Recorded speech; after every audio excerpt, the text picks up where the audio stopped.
Conexão Haribo. Lives diárias às 21 horas no Instagram da Haribo Produtora.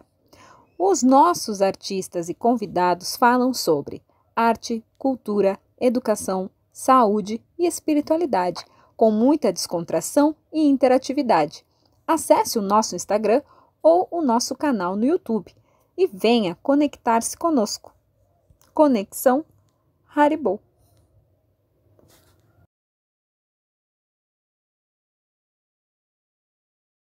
Boa noite, meu querido amigo. Tudo bem contigo? Boa noite, graças a Deus, com a paz de Jesus aí a gente está bem, graças a Deus, sobrevivendo a esses últimos períodos que são novidades para nós. Estávamos assistindo lá sempre na Henrigues, né, as mostras de teatro por essa época. Hoje tivemos que nos contentar, mas nos alegrar também, nos divertir com a live. Tempos diferentes, mas a gente não deixa que a arte, ela desencarne, digamos assim, né? Antes nós do que a arte. E que bom, já parabenizo antes de tudo, de mais nada, né? Essa grande atitude aí da Haribo e não deixar a peteca cair e continuar nos alegrando aí, Preto. Acredito que faz parte de todo o processo do ser humano, né? No início, na hora do baque, faz parte chorar, faz parte arrancar os cabelos, né? Mas depois a gente respira fundo e pensa, o que eu posso fazer, né?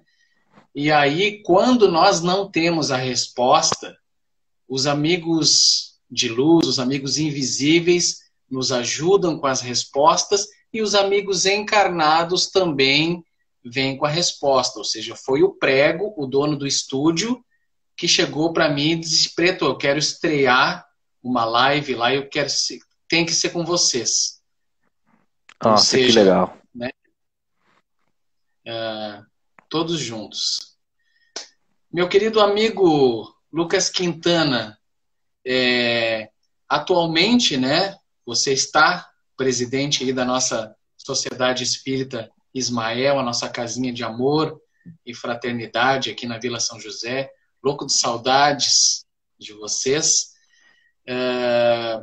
Aqui na live eu sei que tem 2 culpados por isso, mas eu queria te perguntar, você não teve como escapar do espiritismo? Você entrou assim na marra pro espiritismo desde que se conhece por gente?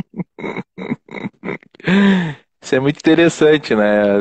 Quando me perguntam como é que foi, né? Essa mágica.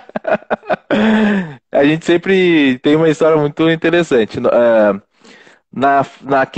Aqui em casa nunca se teve muita escolha enquanto o assunto era evangelização, viu, Preto? Então era assim, tá debaixo do meu teto, tá comendo nas minhas panelas. Então, era educação raiz, né?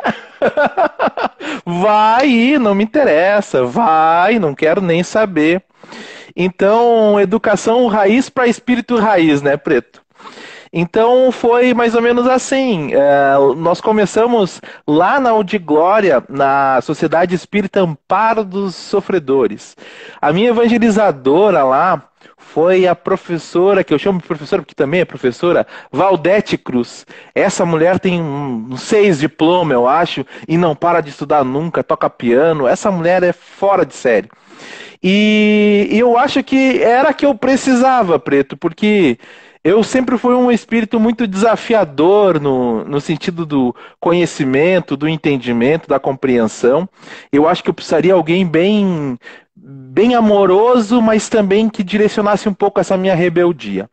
E lá ela conseguiu ter essa façanha, né? De por muito tempo, ali dos meus 14 até os 16 anos, uns 2 anos que eu fiquei lá, 2 anos e meio, porque depois eu tive que trabalhar. E aí as coisas apertaram aqui em casa, eu já estava com um corpinho mais taludinho, né? Então fomos trabalhar, né? Então aí trabalhamos desde cedo. Eu trabalhava para ajudar em casa desde os 13, mas aí depois eu tive que trocar para estudar de noite, trabalhar de dia no emprego que me exigia um pouco mais, e tive que sair da evangelização e fiquei afastado até os meus 17, 18 anos, mais ou menos. Então, 18 anos, até os 18 anos. Aí eu fui pro quartel, aquela coisa toda. Na saída do quartel eu retornei. Mas esse período que tu perguntou sobre as escolhas, né? Esse período foi o período que eu tive as minhas escolhas. Foi o período que eu tirei, assim, quase que um ano e meio por aí, para entender como é que era ser um jovem sem ser espírita, porque eu só sabia sobre espiritismo, não sabia sobre o mundo, sobre outras famílias que não fossem espíritas, enfim. Então conheci muitas pessoas aí e comecei a experienciar o mundo fora da casa espírita. E tive algumas complicações.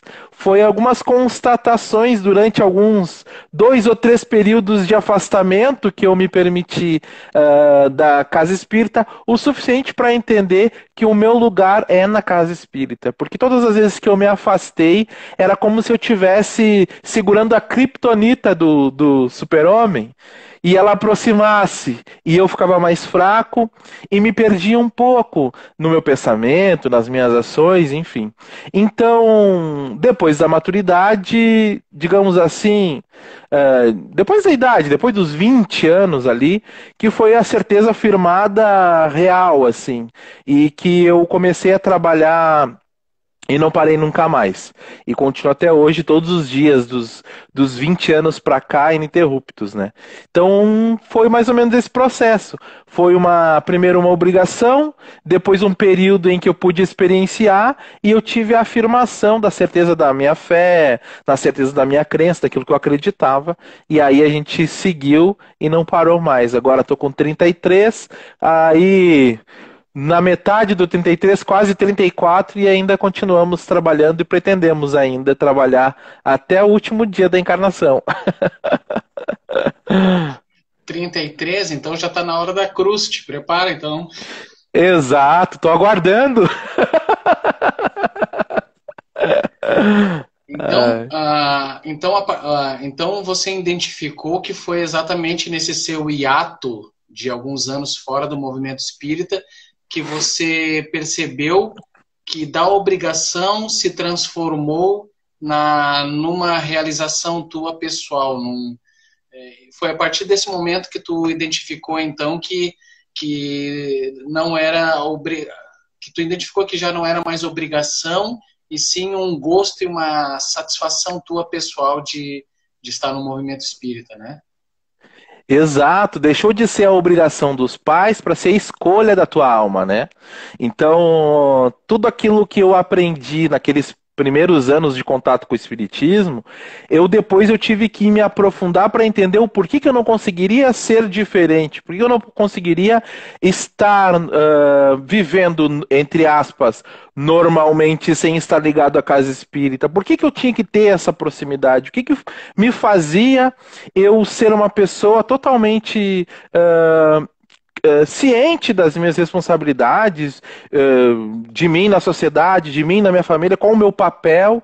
Aí eu comecei a compreender que é só através da doutrina espírita e principalmente racional e o alimento para continuar, né? Mas eu penso ainda que não conseguiria dar seguimento à minha trajetória sem Jesus. Aí sim. Aí eu cheguei a essa conclusão já mais madura. O Jesus é que faz todo o sentido e dá o colorido, assim.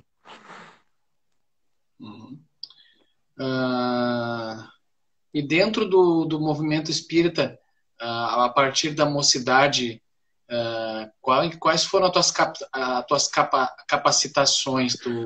Tu se interessou por todo o processo que envolve o estudo da doutrina? Ah, sim, com certeza. Isso é legal falar porque desde a Amparo lá, desde esses primeiros momentos lá na Amparo, a Valdete, desde o primeiro ano, ela já nos colocava em contato com as evangelizações, em ajudar na evangelização dos menores, dos pequenos. Então chegou um período que eu pedi para ter a minha turminha, eu e uma colega minha. Então minha primeira turminha foi com 15 anos no maternal, né? E a gente preparava as aulinhas e tudo mais, aquilo eu gostava muito. Foi aí que eu entendi que a ligação daquela função de facilitar o conhecimento, seja ele qual for, era o que me encantava para a vida. E dentro do Espiritismo, isso foi interessante, que eu me encontrei como um evangelizador. E hoje me encontro como um evangelizador. Então, independente da área que eu estou atuando, o meu papel é de evangelizar. Então, se eu estou lá, e é para isso a gente tem que estudar bastante, né? Não adianta só querer, a gente tem que compreender como é todo o processo. Se eu vou fazer a evangelização formal ali para uma criancinha, se eu vou fazer para bebê, se eu vou fazer para o maternal, se eu vou fazer primeiro ciclo, terceiro, ou juventude, eu passei por todos eles, só que bebê que eu não fiz. E eu acho muito interessante também. Tem que ter uma formação específica para isso e também tem que ter um pouquinho de dentro de si de aptidão para isso, né? Para trabalhar com essa formação. E sim, a gente mergulha de cabeça, não tem como ser diferente, para te compreender qual a totalidade daquele ser, que aquele ser é só um corpinho que está ali, né? Ou um corpo maior se for um adolescente, mas que os desafios dessa alma são milenares, assim como os teus, e muitas vezes a responsabilidade de tu estar ali na frente de um Emmanuel e tu não sabe. Porque tu tá vendo uma máscara ali, né? Assim como também tu pode estar ali na frente e tá vendo um Barrabás também na tua frente, em remissão, e tu tá sendo ali a oportunidade desse espírito, tanto na formação moral, quanto no teu exemplo. Então, quando tu te vê como um evangelizador, tu tem que ser muito mais polido. E a maturidade nos traz isso. Então, sempre em todo esse processo, começando lá no Amparo, evangelizando, depois eu frequentando o movimento espírita, conhecendo outras pessoas e me envolvendo como evangelizador, comecei a ser convidado como oficineiro, né, dos encontros de jovens, e ali eu conheci o Evangelizar é Amar, e me apaixonei pela banda Evangelizar é Amar e os seus componentes e as músicas como evangelizador, me aproximei deles porque sempre fui muito ligado à música, né? Então me aproximei, aprendi a tocar violão para poder tocar as músicas deles na evangelização. E isso foi me aproximando porque como eu sabia as letras e eu sabia a percussão e às vezes levava os instrumentos e faltava alguém no evangelizar, eu começava a tocar com o evangelizar. Então até hoje nada mudou, ainda é assim. Qualquer um que me chamar para fazer um projeto, eu tenho tempo, tenho agenda, eu vou. Eu preciso que tu vá lá, faça um carrom para nós, um bongô, sabe? Se eu souber a cifra do violão, eu vou lá, porque a arte te movimenta, mas sempre com esse intuito, não a arte pela arte, mas a arte como evangelização. Então hoje eu me considero, dentro do Espiritismo, um evangelizador, e passei por esses processos todos aí de compreensão, de entendimento, e errando muito, errando até hoje. Mas o importante é que depois que eu aprendi que uma frase, eu levo ela para mim, que é assim: é melhor feito do que não feito. Perfeito, só Jesus, né? Então, vamos fazendo, né? E aí você passou por toda essa questão de oficineiro, você passou pelos grupos de arte, né? O Lume, participou da Haribo, né? Participou do Pétala, né? Lá do início, de vez em quando, sempre quando pode, dá uma palhinha para nós.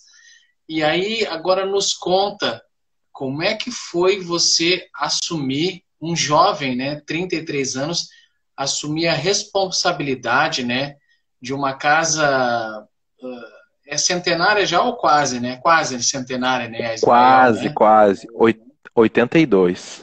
Como é que foi esse processo do Quintaninha assumir como presidente da Ismael? Conta para nós como você conheceu a casa e como foi esse envolvimento todo. Pois então, a Ismael eu conheci ao convite de fazer uma das primeiras palestras que eu pude fazer, né? Logo que eu estava na juventude lá da Amparo. Nós fizemos primeiro uma tribuna jovem na Obreiros do Senhor e depois, na Ismael, eu fui convidado a fazer uma palestrinha ali com 20, 25 minutos sobre uma temática, até não me recordo muito bem o nome lá. Mas o interessante é que a casa era toda de madeira, aquelas madeiras de tabuão de 2 palmos, assim, larga, antiga. O que sustentava a estrutura física da casa eram os cupins. Se fizessem uma dedetização lá, caía a casa, eu tenho certeza. Era muito antiga, muito precária. Então a casa era de, de 70. Deixa eu ver aqui. Eu anotei aqui, para não perder minha memória.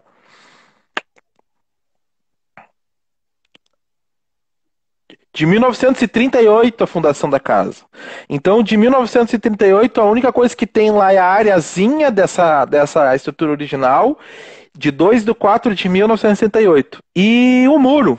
O muro que está lá. Já rachou, a gente arrumou a rachadura, rachou de novo, e a gente continua mantendo a originalidade dessas duas coisas, a areazinha e o muro de 1938. Então, a gente começou lá com 3, 4 pessoas lá nessa época. Eu tinha os meus 15, 16 anos lá, por esse tempo. Mas eu me lembro, Preto, que essa casa, eu tive esse contato lá de visitar, de fazer umas palestras, e depois eu era mais da Obreiros ali, eu frequentava Obreiros, depois que eu saí da Amparo, né? E aí fui frequentar Obreiros e ajudar ali na Obreiros, ali nas poucas coisas que a gente fazia do grupo de estudos, evangelização, bem poucas coisas. E eu me recordo que nessa casa se trabalhava muito que era muito comum na época, com curas espirituais, com diversas. Que eles fazem aquelas receitas de receituário que eles chamavam, né? Então, eram muitas coisas assim que chamavam a atenção e a casa estava sempre movimentada. Porém, as pessoas que faziam isso desencarnaram, né? Morreram. E como não se teve o cuidado de fomentar grupos de estudo, formar novos trabalhadores, pessoas muito bem intencionadas começaram a ir lá e fazer palestras e tal, para não deixar morrer. Mas para 2, 3 pessoas e o palestrante. Até que quando eu me mudei novamente para cá, para o Partenon, eu fiquei sabendo da Ismael e a situação que a Ismael se encontrava, e a única pessoa que estava lá firme e forte era o André Machado, que hoje é da Cacique de Barros, está como presidente lá. E se eu não me engano, ele estava também lá, e a Rosa, minha mãe, também estava lá ajudando, né, naquela época, então estavam os dois lá. O André, o grupo de estudo do André, ele fazia do Livro dos Espíritos, como ele podia, enfim, mas era muito, ia 2, 3 pessoas, na outra semana não ia mais 2 pessoas, na outra não ia. E eu fui lá e me candidatei, né? Eu disse, eu gostaria de frequentar, de ajudar, enfim. Aí fomos lá, ficamos um período. E logo que eu cheguei lá, como eu vi isso, eu jovem, cheio de ideias, rabisquei vários projetos ali para casa. Pô, essa estrutura maravilhosa, eu me lembro que eu vim aqui, estava tudo, né, caindo, aí conseguiram reformar ali a casa, o Marco, a Esther, o André, e um monte de gente que meteu a mão ali, que conseguiu fazer isso, conseguiram uma doação. É a doação divina, que eu digo, a pessoa ia doar e queria doar, viu? Eles pediram dinheiro para fazer uma reforma para não deixar a casa cair, e a pessoa perguntou como é que funcionava lá, pegou as informações e pum, deu dinheiro para construir aquela casa, aquela sede, e que nós temos lá até hoje. E isso foi muito interessante, esse processo todo. Mas logo que eu apresentei esses projetos e tudo mais, o André, nesse momento, ele se sentiu assim, poxa vida, tá aí esse guri chegando, cheio de sangue aí, né? E eu tô aqui remando. Quem sabe eu não reestruturo isso. Quem sabe eu não vou e ajudo onde ele já estava meio que também dando uma mão, que era a Cacique. E aí ele falou comigo, a gente conversou, e aí ele foi ajudar lá na Cacique, e eu continuei seguindo ali, ele continuou vindo na evangelização, até o período que ele viu, mais ou menos, não vou conseguir, vou ter que dar uma mão lá, e a gente se tocou ali. Aí quem tocou foi eu, a Cristina e a Priscila. Os 3. E aí, logo em seguida, eu tive um período de mais ou menos 1 ano que eu me afastei para fazer para os meus estudos. E eu participava em algumas atividades, mas na segunda-feira, palestra, passe, era tudo com elas ali. Então ficou esse período de 1 ano, elas sozinhas ali praticamente. Eu indo ajudando como podia. E depois, quando eu voltei, aí a gente já faz 6 anos, 6 anos aí a gente meteu a mão na massa e reestruturou a casa. Então, apesar dela ser lá de 1938, de 6 anos pra cá que a casa é como todo mundo conhece hoje, assim. Que é como a gente conseguiu colocar ali as nossas ideias, conseguir colocar ali aquilo que vinha da federativa, dos cursos que a gente fez, a estrutura que a gente acha que a gente deve ter de organização de casa espírita. Claro que a gente tem uma ideia de casa espírita muito diferente daquela casa espírita grande, né, com muito... Não, a nossa ideia de casa espírita é uma ideia de espiritismo primitivo, de ter o mínimo de conforto para as pessoas não ficarem ali na cadeira num lugar ruim, mas nada de muito luxo, muito... Não, é muito simples, coisas muito simples, porque a gente acha e acredita muito nessa coisa de dentro para fora, né? Nessa transformação de dentro para fora, de se preparar. A Ismael começou a ter público mesmo de um ano e meio para cá. Público mesmo. 20 pessoas que eu falo, 30 pessoas, chegou a ter 45 pessoas numa segunda-feira, eu não sabia onde é que ia enfiar a gente. Mas por quê? Porque nós passamos ali 5 anos nos preparando para chegar o momento de poder receber aquelas pessoas dignamente, não como elas mereciam, mas dignamente, minimamente, né? Então é mais ou menos assim a história da Ismael, a minha história, como é que eu cheguei, como é que a gente está seguindo hoje. E foi uma transição nos dois planos, né, Lucas? Primeiro no plano de manter a estrutura física da casa para que acomodasse as pessoas da melhor forma possível, e também teve uma reformação da estrutura do trabalho da casa, né? Sem querer criticar os irmãos que, na época deles, o entendimento deles da prática da doutrina espírita, das palestras, da mediunidade, era uma, né, naquela época. O que foi mais difícil transformar essa questão da prática espírita que vinha na cultura da casa, ou a parte física da estrutura da casa? Ah, sim, com certeza. Eu acho que os desafios são muito semelhantes. E eu falo nos desafios tanto da Ismael quanto dos trabalhadores, né? É muito importante a gente salientar que esses irmãos que tiveram lá antes, eles atendiam a demanda do momento também. Então, naquele momento, imaginemos nós, numa época em que a casa continua num lugar muito pobre, né? Os frequentadores que lá vão também não têm muitos recursos. Quem sustenta a casa são praticamente os trabalhadores da casa lá, né? Que com muito sacrifício fazem isso. E na época, imagina, pagar uma consulta de médico, né? Se eu tenho uma casa que me oferece isso de forma gratuita, eu vou lá, vou participar, né? Eu vou nessa casa, enfim. Então acho que a demanda direcionava o trabalho. Como a nossa demanda mudou, é diferente, eu acho que nós estamos trabalhando com uma cura também, porém é uma cura interna, uma cura que é para sempre. É uma ferida que depois que tu fecha, ela não vai se abrir mais. São chagas que nós vamos trazendo do nosso orgulho, do nosso egoísmo, que eu acho que isso que é o mais difícil e demora mais. Então, antigamente, quando nós, os trabalhadores, que estavam lá naquela época representados pelos nossos irmãos, que muitos já desencarnaram, alguns deles ainda chegaram a nos procurar, que trabalhavam lá na casa dessa forma, quando nós assumimos. E através de muita oração, através de muita consulta com pessoas mais experientes, nós entendemos a melhor forma de trabalhar esses irmãos que lá chegaram com essa proposta antiga. Vamos colocar, eu sou médium, a gente pode botar uma sala assim, pode botar cromoterapia, pode botar isso, pode botar aquilo, várias coisas que são importantes para o tratamento dos corpos, mas talvez não sejam tão eficientes para o tratamento da alma.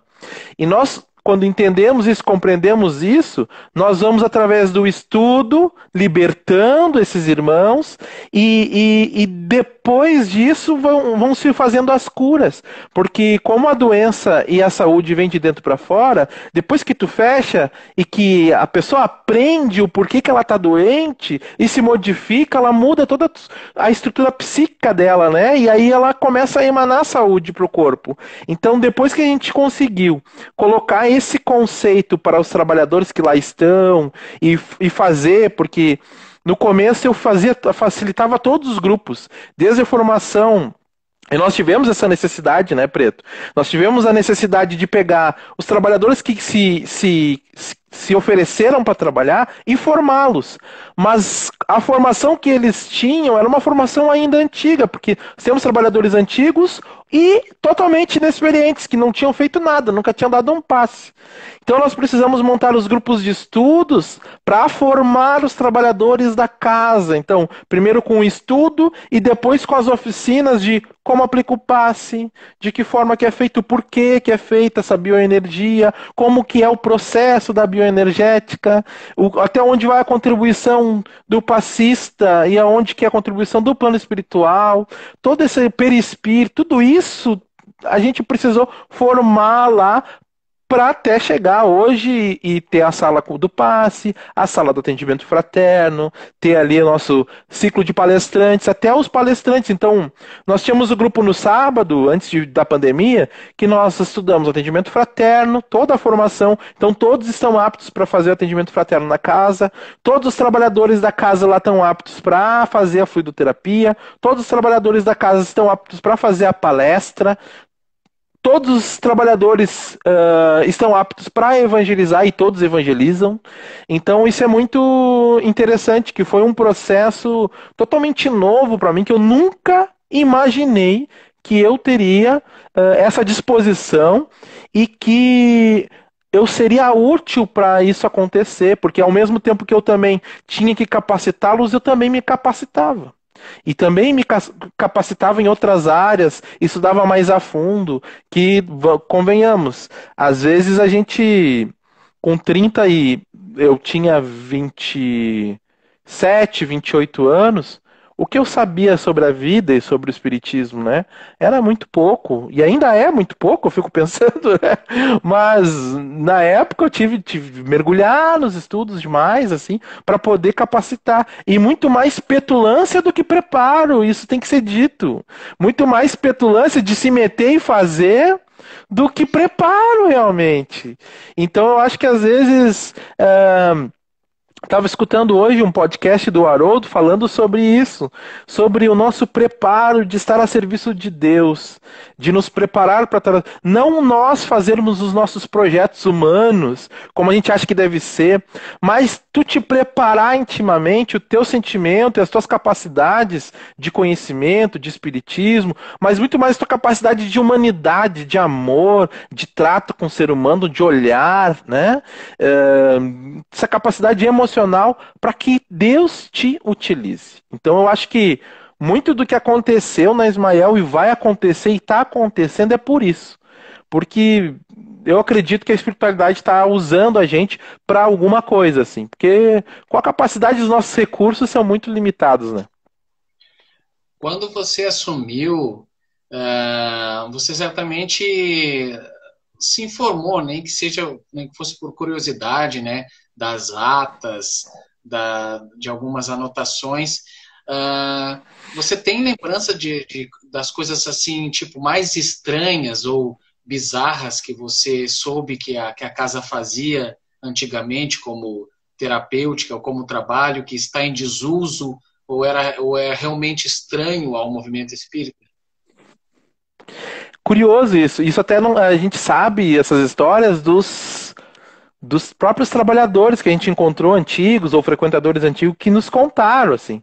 Mas isso não está em ata. O que está em ata são reuniões ordinárias de resoluções de precisamos construir, precisamos de dinheiro para manutenção disso, pagar aquilo outro, as atas de aprovação de orçamento, essas atas, essas reuniões de planejamento de trabalhos, a gente não teve contato, não encontrou isso, não tinha, assim, né?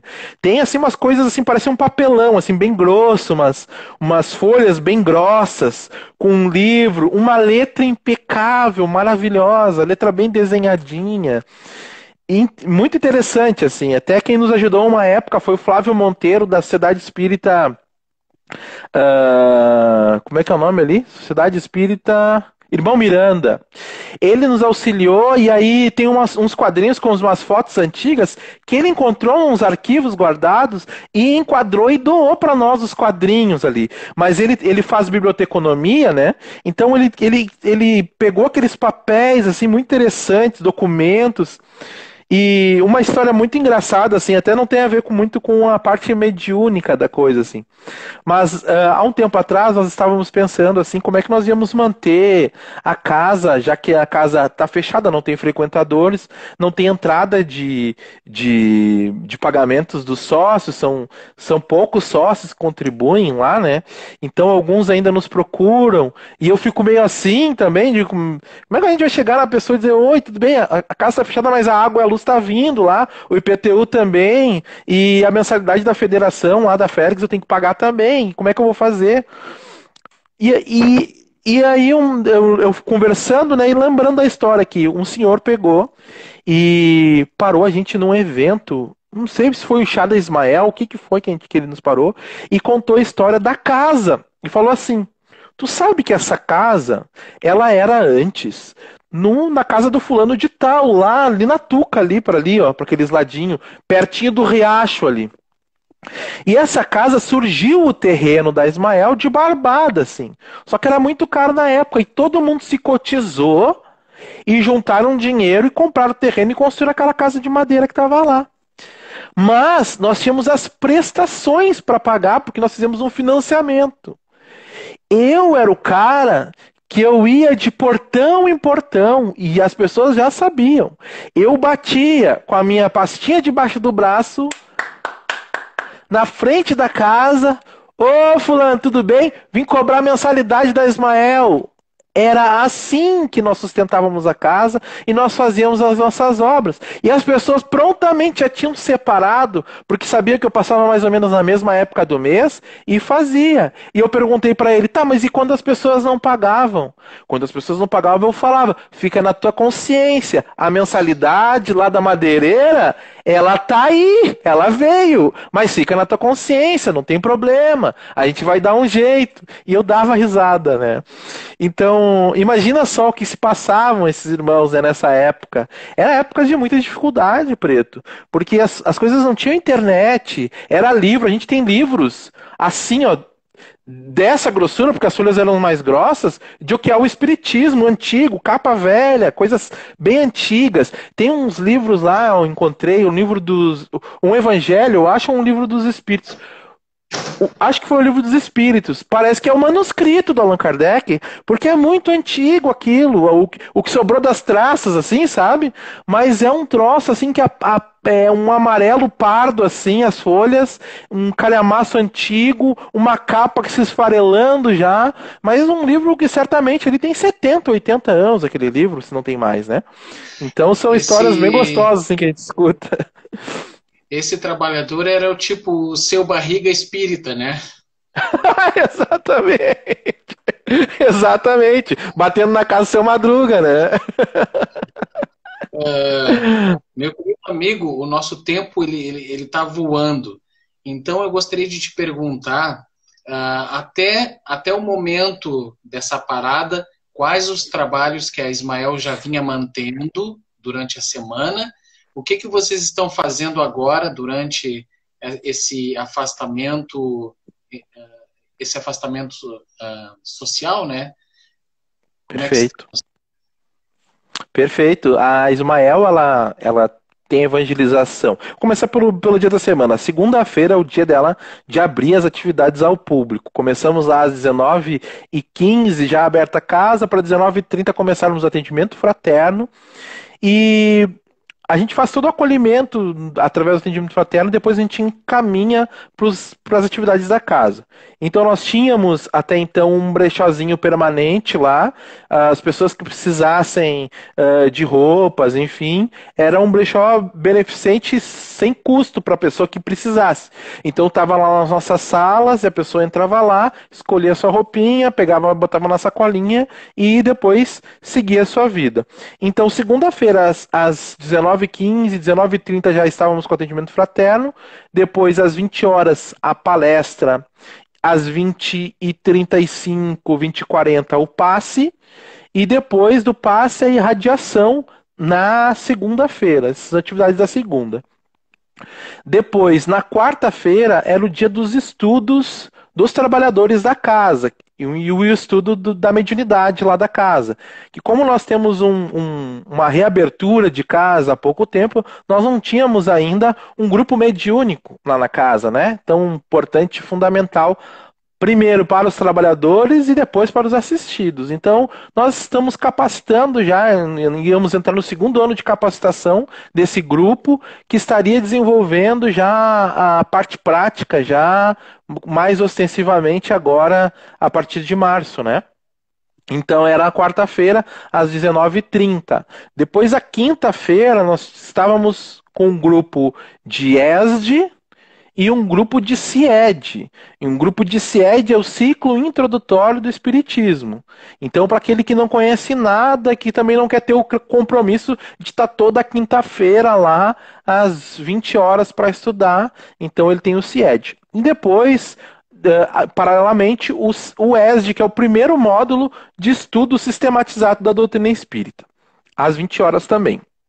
Das 20 às 21. E depois, aos sábados, nós tínhamos a nossa evangelização, que era às 15 horas. Então era a evangelização lá, desde os 5, 6 aninhos até 23 anos, né? Os jovens, tinha um grupo de jovens, e aí era eu, o Maicon, a mãe, a Rosa e a Pri, os 4 evangelizadores da casa.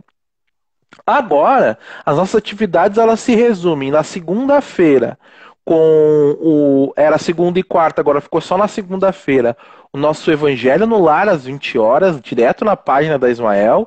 Essa segunda-feira, que no caso mais conhecida como amanhã, né, às 20 horas, nós vamos estrear o StreamYard, sei lá como é que se fala isso. Até então nós pegamos e só abria ali e botava ao vivo. Agora eu estou configurando isso para a gente poder estrear, para ter uma qualidade um pouco mais interessante, e aí poder convidar o Preto para participar um dia aí do estudo do Evangelho, né, fazer aquela dobradinha, compartilhar a tela, aquelas coisas todas que dá para fazer, que eu vi que dá para fazer ali.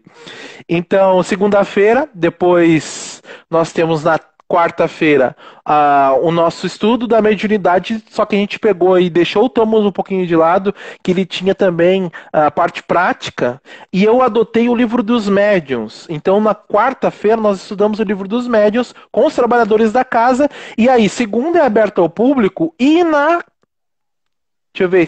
quinta-feira é aberto ao público também às 20 horas. As inscrições, Preto, vão até o dia 30 ou até atingir um número máximo de 250 participantes, que é o que cabe ali. Então, nosso grupo de estudos tem gente de diversas casas de todas as UDs do Rio Grande do Sul, tem irmãos do Nordeste estudando com a gente também, e tem irmãos de outros lugares, que eu não vou dizer, mas fora do Brasil também, inscritos, estudando online com a gente. Então estão todos convidados. É o estudo do livro dos Espíritos. Então nós fizemos as primeiras partes introdutórias, estamos ainda na introdução, vamos entrar em prolegômenos, e aí sim, então estudando todo o livro. Eu, para te ter noção, na quarta, eu comecei estudando o livro dos médios pela nota da editora. Então, que é coisa que todo mundo passa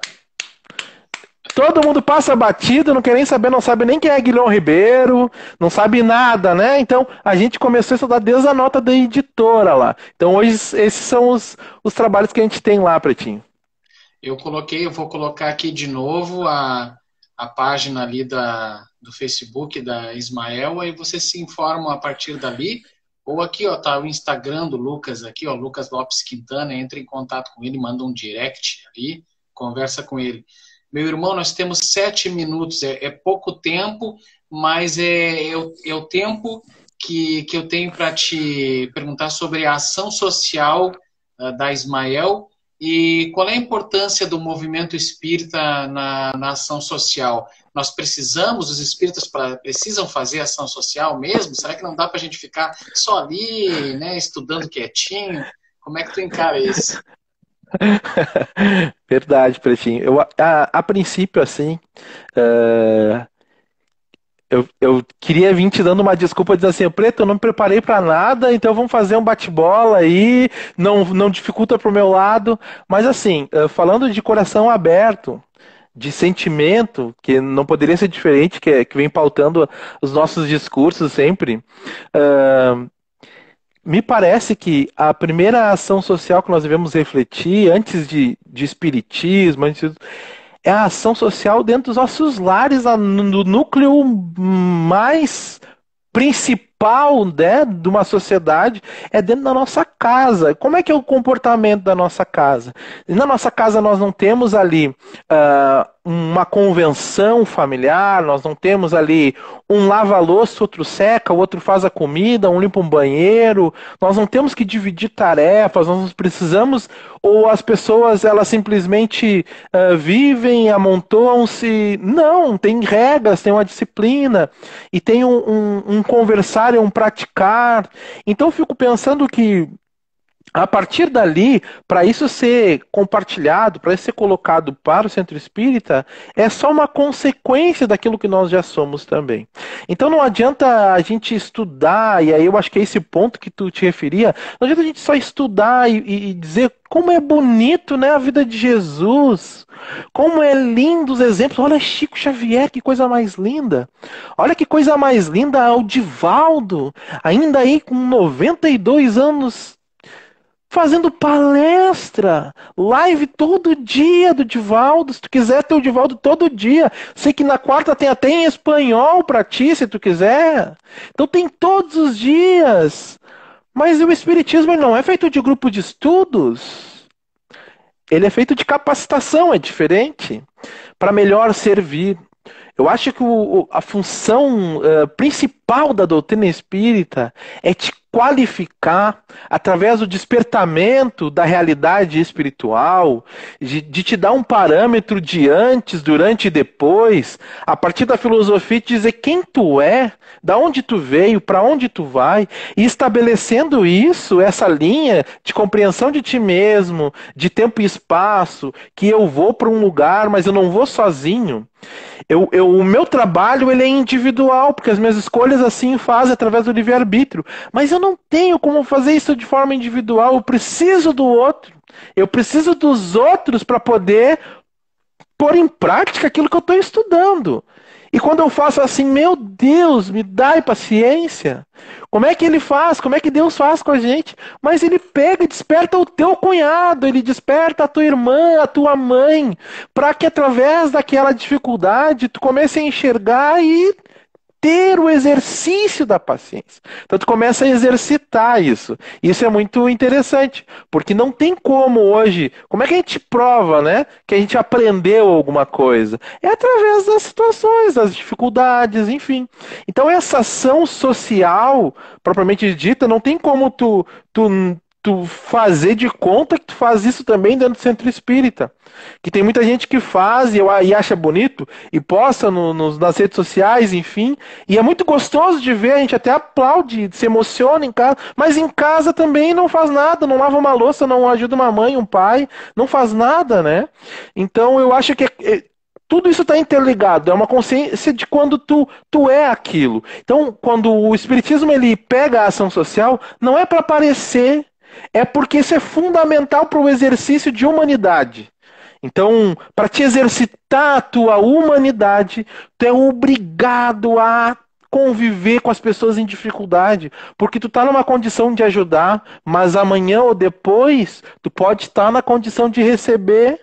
Então é uma troca. Então não existe um dar apenas, existe um retribuir. É como se fosse, eu comparo muito, o Preto, ao exercício de respirar. Ora tu inspira, ora tu expira, ora tu inspira, ora tu expira. Então uma hora tu recebe de um lado e dá de outro, às vezes materialmente, às vezes emocionalmente. Uma hora tu vai estar mal, porque a gente não está sempre bem, né? Então essas oscilações fazem com que essa fraternidade que o Espiritismo ele tanto prega e tanto preconiza e pede para que a gente seja algo verdadeiro. E só dura se for verdadeiro, na minha opinião. Fora da caridade não há salvação. Eu acho que eu já ouvi essa frase em algum lugar, né? Capítulo 15. E a Ismael, ela faz parte, né, de uma comunidade humilde na Rua Condor, aqui no bairro Partenon, na Vila São José. Nós sabemos que os frequentadores, né, que nós vemos entrar na casa para assistir, para solicitar algum estudo, algum apoio, são pessoas realmente humildes, né? E dessa forma também a ação social é feita, né? A caridade espiritual que a casa e os seus trabalhadores, nós trabalhadores, né?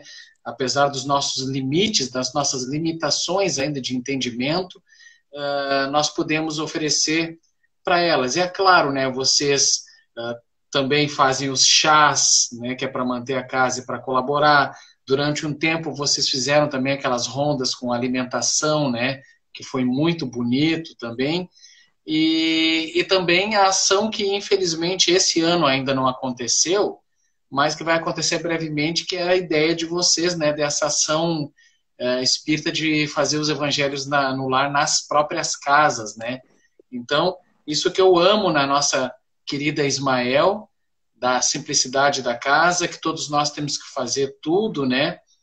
E assim aquele ponto de luz ali na Condor vai se espalhando para aquele ambiente ali que a gente sabe que é complicado, né? O Campo da Tuca, alguns irmãos ainda em dificuldade de compreensão de alguma coisa, né? E ela está ali onde ela tem que estar, né? Fisicamente ela foi materializada ali pela espiritualidade, pois é ali que ela tem que estar, e a espiritualidade ali plantou o Quintaninha, a Rosa, a Pri e os outros trabalhadores onde eles tinham que estar nesse momento. Eu te agradeço, meu querido amigo, pela conversa deliciosa que nós tivemos hoje. Nós temos 15 segundos, é o tempo de eu agradecer a todos os amigos que apareceram por aqui. Amanhã estamos de novo aqui no Conexão Haribo. Sigam a Ismael, siga meu amigo aí, Lucas Lopes Quintana, no Instagram. E por favor, curta a página do Insta da Haribo, tá? Queremos chegar a 2.000 para seguir na educação e na Conexão Haribo. Lives diárias às 21 horas no Instagram da Haribo Produtora. Os nossos artistas e convidados falam sobre arte, cultura, educação, saúde e espiritualidade, com muita descontração e interatividade. Acesse o nosso Instagram ou o nosso canal no YouTube e venha conectar-se conosco. Conexão Haribo.